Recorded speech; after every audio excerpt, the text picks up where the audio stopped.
आप सबने video games खेलते हुए या सोशल मीडिया पर कोई वीडियो देखते हुए कभी ना कभी तो उसमें किसी ग्लिच को ज़रूर एक्सपीरियंस किया होगा।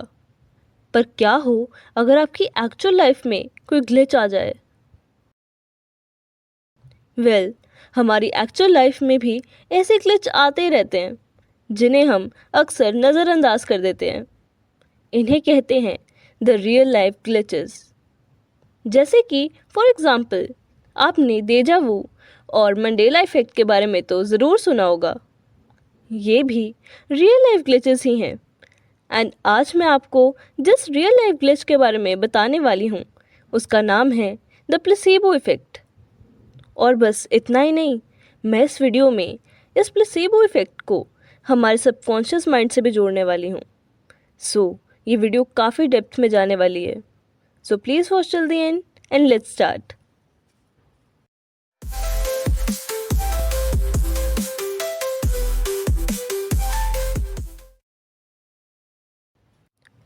सबसे पहले तो आपको प्लेसीबो इफ़ेक्ट को समझने के लिए प्लेसीबो पिल्स को समझना पड़ेगा।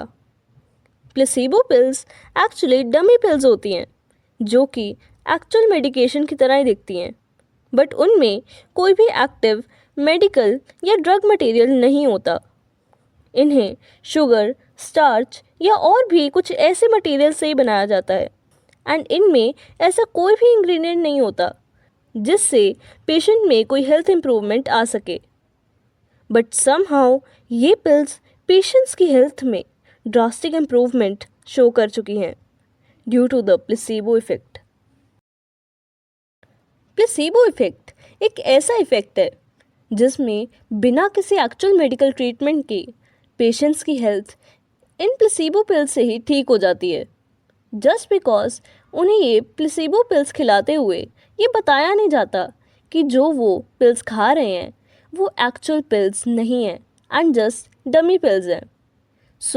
उनके माइंड ने ये कंसीव कर लिया होता है कि उन्होंने पिल्स ले ली हैं एंड अब उनकी तबीयत जल्दी ही ठीक हो जाएगी एंड धीरे धीरे एक्चुअल में उनकी फ़िज़िकल हेल्थ में इम्प्रूवमेंट आने लगती है। एक स्टडी तो ये भी बता चुकी है कि हर 3 इंसानों में से एक इंसान प्लेसीबो इफ़ेक्ट को एक्सपीरियंस कर चुका है। टेक्निकली प्लेसीबो इफ़ेक्ट पेशेंट्स की फ़िज़िकल हेल्थ को साइकोलॉजिकल ट्रीटमेंट से ठीक करता है। अब मैं आपको कुछ ऐसे एक्सपेरिमेंट्स के बारे में बता देती हूँ जिससे आपको प्लेसीबो इफ़ेक्ट की अच्छी अंडरस्टैंडिंग हो जाएगी। Number 1, the mosquito placebo effect experiment of year 2000। इस एक्सपेरिमेंट में साइंटिस्ट ये टेस्ट करते हैं कि अगर मॉस्किटोज़ के द्वारा काटे जाने के बाद लोगों को एक प्लेसीबो क्रीम लगाकर ये यकीन दिलाया जाए कि उन्हें जो क्रीम लगाई जा रही है वो एक एक्चुअल मेडिकल बेनिफिट्स वाली क्रीम है, तो क्या उन्हें कम डिस्कम्फर्ट फील करना पड़ेगा या फिर उतना ही? एंड शॉकिंगली इस टेस्ट के बाद ये नोटिस किया गया कि उन पेशेंट्स में एक्चुअली डिस्कम्फर्ट कम देखा गया। Number 2, the knee surgery placebo trial of 2002। इस ट्रायल या एक्सपेरिमेंट में डॉक्टर्स ने कुछ ऐसे आर्थराइटिस पेशेंट्स को इकट्ठा किया था जिनकी नी रिप्लेसमेंट सर्जरी होने वाली थी एंड उन्हें 2 ग्रुप्स में डिवाइड कर दिया। पहले पेशेंट्स के ग्रुप में डॉक्टर्स ने actual knee replacement surgery perform की और दूसरे पेशेंट्स के ग्रुप में उन्होंने एक फेक नी रिप्लेसमेंट सर्जरी या प्लेसीबो सर्जरी परफॉर्म की। शॉकिंगली इनफ जो दूसरे ग्रुप के पेशेंट्स थे उनकी नीज़ में भी उतनी ही इम्प्रूवमेंट आने लगी जितनी पहले ग्रुप के पेशेंट्स में आई थी, जस्ट बिकॉज उन्होंने इस बात में विश्वास किया कि उनकी सर्जरी एक्चुअल में हो चुकी थी एंड वो धीरे धीरे ठीक हो रहे थे। ये थे कुछ प्लेसीबो इफेक्ट से रिलेटेड एक्सपेरिमेंट्स। अब वेट एंड रिकॉल कि इस वीडियो का टाइटल क्या था। It was the placebo effect and subconscious mind. Now you might be thinking कि प्लेसीबो इफेक्ट का सबकॉन्शियस माइंड से क्या रिलेशन है। एक्चुअल में इस प्लेसीबो इफेक्ट का मेन कारण हमारे सबकॉन्शियस माइंड की स्ट्रेंथ है। हमारा जो सबकॉन्शियस माइंड होता है वो एक बहुत बड़े एक्सटेंट तक हमारी हेल्थ, हमारी अचीवमेंट्स और हमारी लाइफ को इन्फ्लुएंस करता है। जैसे कि प्लेसीबो इफेक्ट के केस में एक पेशेंट को चाहे मेडिकल ट्रीटमेंट नहीं भी दी जाती, फिर भी उसे यकीन दिलाया जाता है कि उसे ट्रीटमेंट मिल गई है, तो जो उसका सबकॉन्शियस माइंड होता है वो ये सोच लेता है कि अब तो उसकी बॉडी को ट्रीटमेंट मिल चुकी है एंड अब उसकी बॉडी जल्दी रिकवर कर जाएगी। तो वो पूरी बॉडी में ये पॉजिटिव सिग्नल्स भेजता है जिससे डोपामीन और एंडोर्फिन्स जैसे हार्मोन्स रिलीज होते हैं एंड एक्चुअल में बॉडी रिकवर करने लगती है।